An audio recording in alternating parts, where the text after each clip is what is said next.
नहीं है। तो जो संदेश आज परमात्मा संगत में जो दिलवाना चाहते थे, उसके लिए परमात्मा ने छोटी सी ये एक भूमिका बनवाई थी, ताकि हम आगे संदेश को आसानी से समझ सकें कि आज का हमारा सब्जेक्ट क्या है। तो परमेश्वर की जो वाणी है कि साईं इतना दीजिए जिसमें कुटुंब समावे, हम भी भूखे ना रहें और अतिथि ना भूख हो जाए। रिक्वायरमेंट ऑफ द फैमिली, परिवार की आवश्यकता, उससे ज्यादा मांगना एक भगत के लिए संत रामपाल जी महाराज जी का भगत होकर सबसे बड़ी मूर्खता होगी उसके आध्यात्मिक जीवन की। इससे अधिक यदि वो परमेश्वर से मांगता है या वो खुद अपनी तरफ से इससे ज्यादा कमाने की कोशिश करता है, तो ये उसके जीवन की सबसे बड़ी भूल होगी। बहुत सारी वाणियां हैं परमेश्वर की। एक वाणी में परमपिता परमेश्वर ने समझाया है हमें बड़े प्रेम से। माया का अंग है, दास को थोड़ी सी टूटी फूटी याद है, जितनी याद है उतनी दास आपको बताने की पूरी कोशिश करेगा।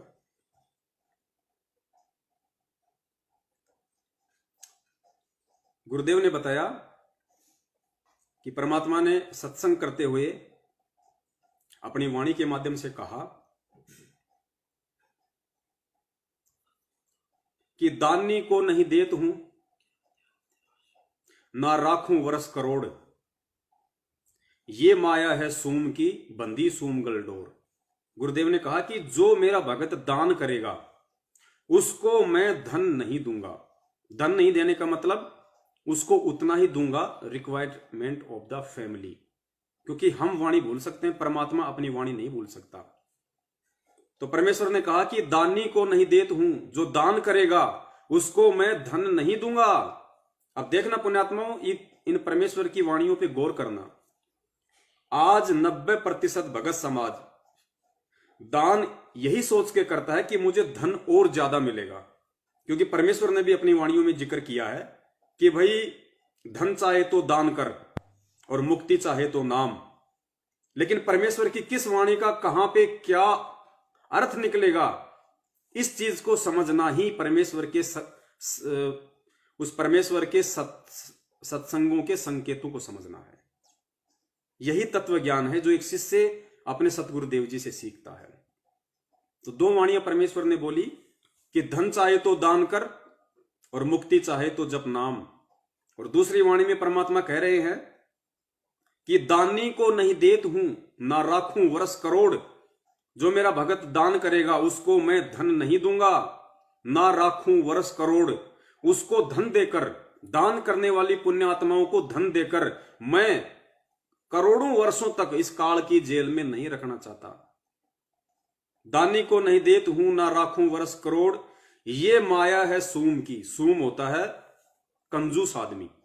ये माया है सूम की बंदी सूम गलडोर। इस माया को तो मैं कंजूस व्यक्ति के ही पैरों की बेड़ियां बना के उसको पहना के रखूंगा। भगत के लायक माया नहीं होती है, भगत के लिए माया नहीं होती है। तो फिर किसी भगत ने सवाल किया कि हे परमपिता परमेश्वर, भगत तो दान ही ये सोच के करता है कि दान करेंगे तो धन मिलेगा, धन मिलेगा तो फिर मकान खरीदेंगे, प्लाट खरीदेंगे, 100 प्रकार के काम जोड़ेंगे। लोग तो दान ही धन की प्राप्ति के लिए करते हैं, और आप कह रहे हो कि दानी को नहीं देत हूं, ना राखूं वर्ष करोड़। तो परमेश्वर फिर जो दान करने वाला जो आपका भगत है उसको फिर आप क्या दोगे अगर धन नहीं दोगे तो परमेश्वर ने बड़े प्यार से कहा कि दानी को तो देत हूं ज्ञान ध्यान विश्वास। देखना पुण्यात्माओं, पूज्य गुरुदेव जी ने बताया कि ज्ञानी को तो देत हूं, दानी को तो देत हूं ज्ञान ध्यान विश्वास, भक्ति गरीबी और बंदगी, ज्यों निपजे निज दास। जो मेरा भगत दान करेगा, कौन सा भगत? ज्ञान को समझ के जो दान करेगा, ज्ञान को समझ के जो दान करेगा, उस मेरी प्यारी आत्माओं को मैं क्या दूंगा? दानी को तो देत हूं ज्ञान ध्यान विश्वास। ज्ञान क्या? इस परमेश्वर के पूर्ण मोक्ष मार्ग की जानकारी, यथार्थ जानकारी, तत्व भेद। दानी को तो देत हूं ज्ञान, ध्यान। ध्यान क्या? उसको ऐसा ज्ञान दे दूंगा, उसके बाद उसका ध्यान मेरी भक्ति से और मेरे चरणों से, पूज्य गुरुदेव जी कहते हैं कि हटेगा ही नहीं। ज्ञान, ध्यान और विश्वास, उसको इतना विश्वास से भर दूंगा, इतना विश्वास से भर दूंगा, उस जन्म में उस पुण्य आत्माओं को कोई डगमग नहीं कर पाएगा। इतना विश्वासी मैं उस आत्मा को बना दूंगा। दानी को तो देत हूं ज्ञान, ध्यान, विश्वास, और क्या देंगे?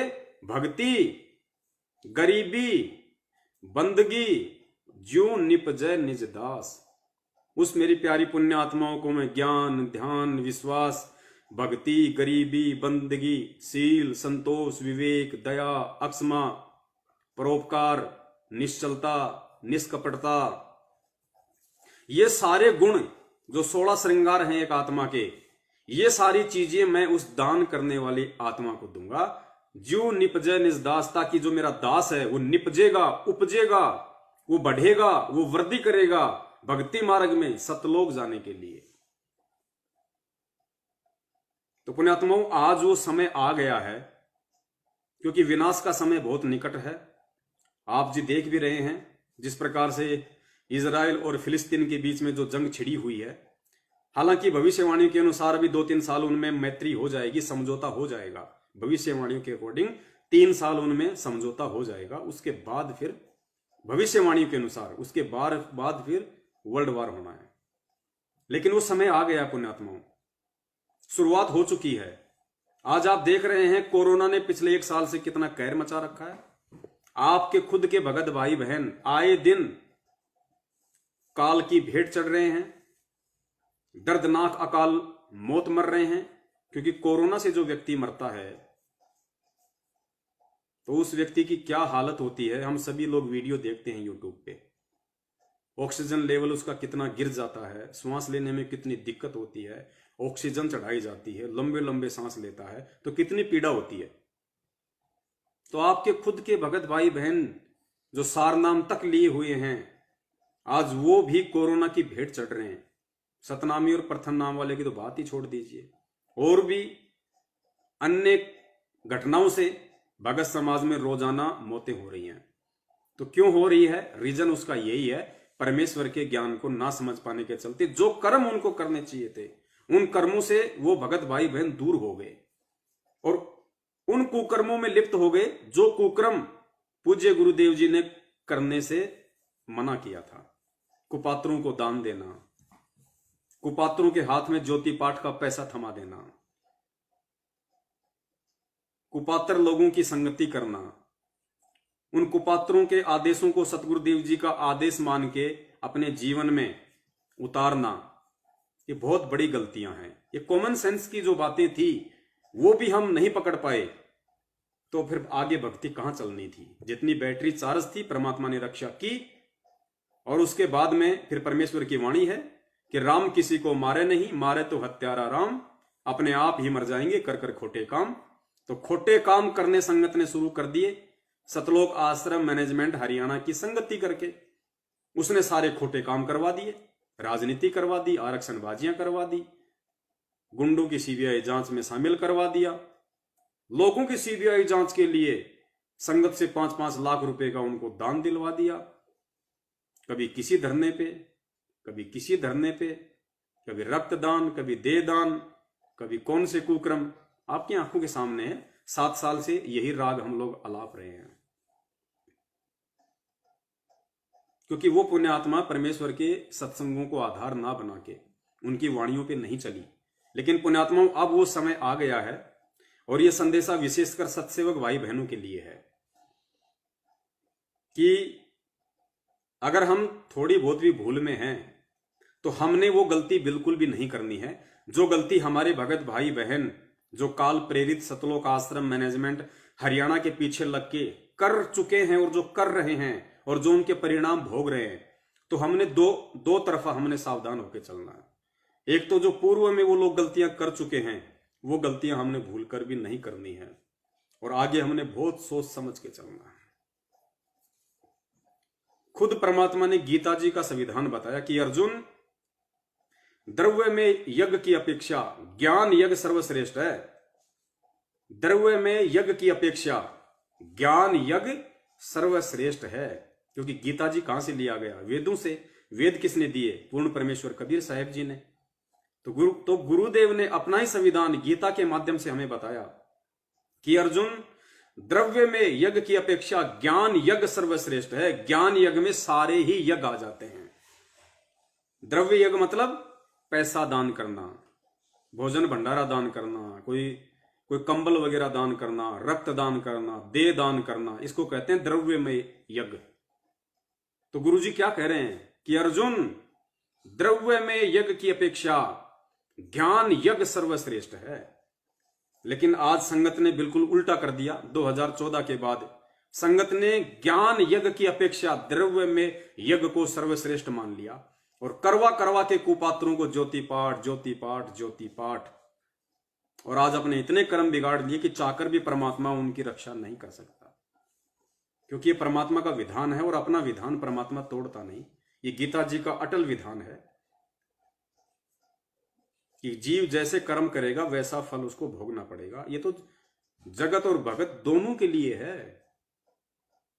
और सतगुरु की शरण में आने के बाद, तत्व ज्ञान से परिचित होने के बाद, पूर्ण संत से कर्म कुकर्मों की संक्षिप्त में जानकारी लेने के बाद, विस्तार से जानकारी लेने के बाद, यदि हम उल्टे कुकर्म करेंगे तो उसका क्या परिणाम होगा सर्वविदित है, आप सबके सामने है। आए दिन हमारे को मजबूरन वो पोस्टर बनाने पड़ते हैं ताकि अन्य जो आत्माएं हैं कम से कम उन गलतियों से सबक लें और भविष्य में परमपिता परमेश्वर सतगुरु रामपाल जी महाराज जी से उन कुपात्रों को दिए गए दान धर्म ज्योति पाठ के जो पैसे थे उनकी उनसे समायाचना करे कि परमेश्वर गलती हो गई, आगे से परमात्मा ऐसी गलती नहीं होगी, हमें क्षमा करो। तो हो सकता है परमेश्वर उस आत्मा को क्षमा कर दें, वरना बड़ा मुश्किल है भाई, बहुत मुश्किल है।